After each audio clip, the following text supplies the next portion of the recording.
আসসালামু আলাইকুম। নাহিদ ইসলাম এনসিপির প্রধান, তিনি বলছেন যে আমরা অনেক ডিফিকাল্টির মধ্যে আছি। বলছেন যে আমরা অনেক ডিফিকাল্টির মধ্যে আছি। আপনারা দেখেছেন গোপালগঞ্জে আমাদের সঙ্গে কি হয়েছে। বিভিন্ন জায়গায় নানাভাবে বাধা আসছে। আমরা আপনাদের কাছে দোয়া চাই। আপনাদের দোয়া আমাদের কাছে সবচেয়ে গুরুত্বপূর্ণ। আজকে রোববার সকাল 10:30টায় চট্টগ্রাম নগরের নিউ মার্কেটের মোটেল সৈকতে জুলাই শহীদ পরিবারের সদস্যদের সঙ্গে সাক্ষাৎ করেন এনসিপির নেতাকর্মীরা। এই সময় তারা শহীদ পরিবারের খোঁজখবর নেন। ওই যে প্রথম কথাটা ধরেই বলতে চাই যে এই যে আমরা অনেক ডিফিকাল্টির মধ্যে আছি, এই পরিস্থিতিটা কেন হবে? এই পরিস্থিতিটা তো হওয়ার কথা না।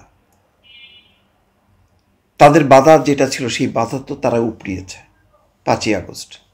তাদের পেছনে ছিল লক্ষ মানুষের, কোটি মানুষের সমর্থন, ভালোবাসা।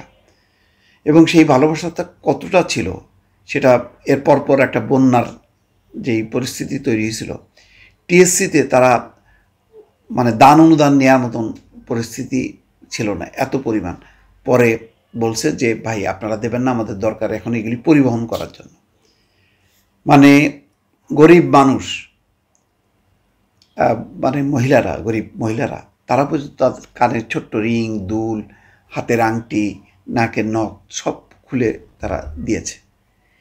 সেই জায়গার থেকে তাদের এই অবস্থাটা কেন? গোপালগঞ্জে সেই পরিস্থিতি তারা তৈরি হয়েছে, বুঝলাম।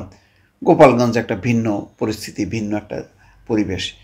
সেখানে না হয় তারা ওইরকম একটা ডিফিকাল্টি হয়তো অনুধাবন করতে পারেনি, সেটা মোকাবেলা করার মতন যথেষ্ট পরিমাণ জনশক্তি বা তাদের কর্মীদের শক্তি, অন্যান্য দলের সমর্থন কোনো কিছুই কিন্তু তারা শেষ পর্যন্ত পায়নি। ওই সময় ঢাকায় জামাতের প্রোগ্রাম ছিল, ফলে জামাতের নেতাকর্মীরা ঢাকায় আসার জন্য ব্যস্ত ছিল।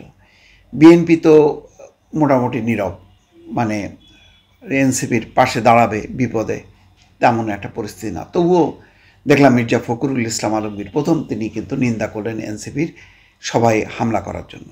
সেখানে তাদের বক্তব্য মুজিববাদ, মুর্দাবাদ, তারপরে বঙ্গবন্ধুকে নিয়ে কিছু বক্তব্য দিয়েছে, সেটাও মানলাম। সেটা না বললেই ভালো হতো, যথেষ্ট সম্মান দিয়ে কথা বলা দরকার ছিল, যেটা তাদের এত ছোট মুখে বড় কথা বলা উচিত না। সেটাও না হয় বুঝলাম যে তারা, আওয়ামী লীগ কখনো তাদেরকে ক্ষমা করবে না। কিন্তু অন্যান্য রাজনৈতিক শক্তি, সবচেয়ে বড় কথা হলো বিএনপি কি তাদের প্রতি আছে? নেই। যদি থাকতো তাহলে কক্সবাজারের এই অবস্থা কেন?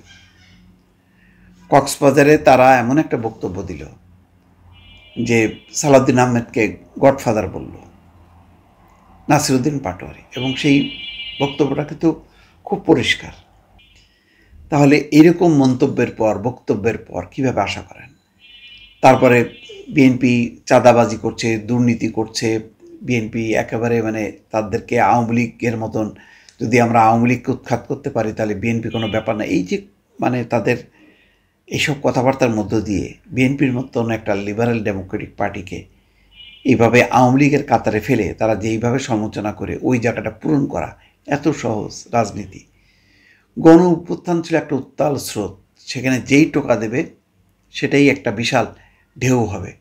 তারা একটা সেই ঢেউয়ের মধ্যে টোকা দিয়েছে, মানে সেটা একেবারে খুব সহজ পানির মতন ব্যাপার তা তো না। কিন্তু ওখানে বুঝতে হবে যে ওটা তো কোনো এনসিপির ডাকে সাড়া দেয়নি, এটা শেখ হাসিনাকে পতনের ডাক, তার মানে একটা সম্মিলিত ডাক। সামনে ছিল তারা অরাজনৈতিক পরিচয়, কিন্তু ওখানে যেই মানুষগুলো গেছে তাদের প্রত্যেকেরই নিজস্ব রাজনীতি আছে, নিজেদের দল আছে, নিজেদের একটা ভালোবাসার দল আছে। সেটা বিএনপি, সেটা জামাত, সেটা ছোটো ছোটো অনেকগুলো রাজনৈতিক দল। তো অভ্যুত্থানের পরে যখন কি ঢেউটা থেমে গেল, তখন যার যার ঘরে চলে গেল তারা। এখন এনসিপির সাথে কারা থাকলো? কেউ তো থাকলো না আসলে।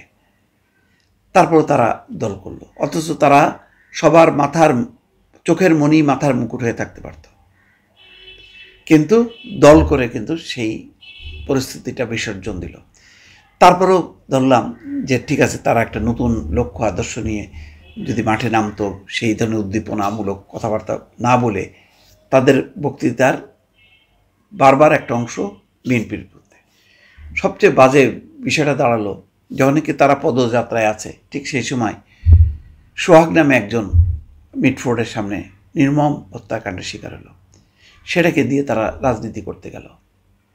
তারেক রহমানকে উদ্দেশ্য করে, বিএনপির নেতৃবৃন্দকে উদ্দেশ্য করে, বিএনপিকে অভিযুক্ত করে তারা একটা ঢেউ তোলার চেষ্টা করলো।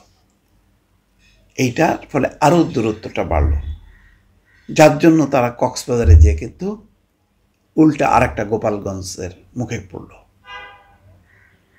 এখন অবস্থাটা কি, চট্টগ্রামে গেল সত্য, এখন তাদের ডগ স্কোয়াড লাগতেছে, সেনাবাহিনীর নিরাপত্তা লাগতেছে, পুলিশ, আর্মি, বিডিআর, সব রাষ্ট্রীয় যত সংস্থা আছে সবগুলো দিয়ে তাদের পাবলিকের বদলে ওই সরকারি প্রোটোকলের মধ্যে ঢুকে যেতে হচ্ছে, যেটা খুবই দুঃখজনক। ফলে আজকে এই যে বলছে যে আমরা অনেক ডিফিকাল্টির মধ্যে আছি, এটা কিন্তু কিছুটা না, আমি বলবো অনেকটা কিন্তু তারা নিজেরাই তৈরি করেছে। দর্শক ভালো থাকবেন, আল্লাহ হাফেজ।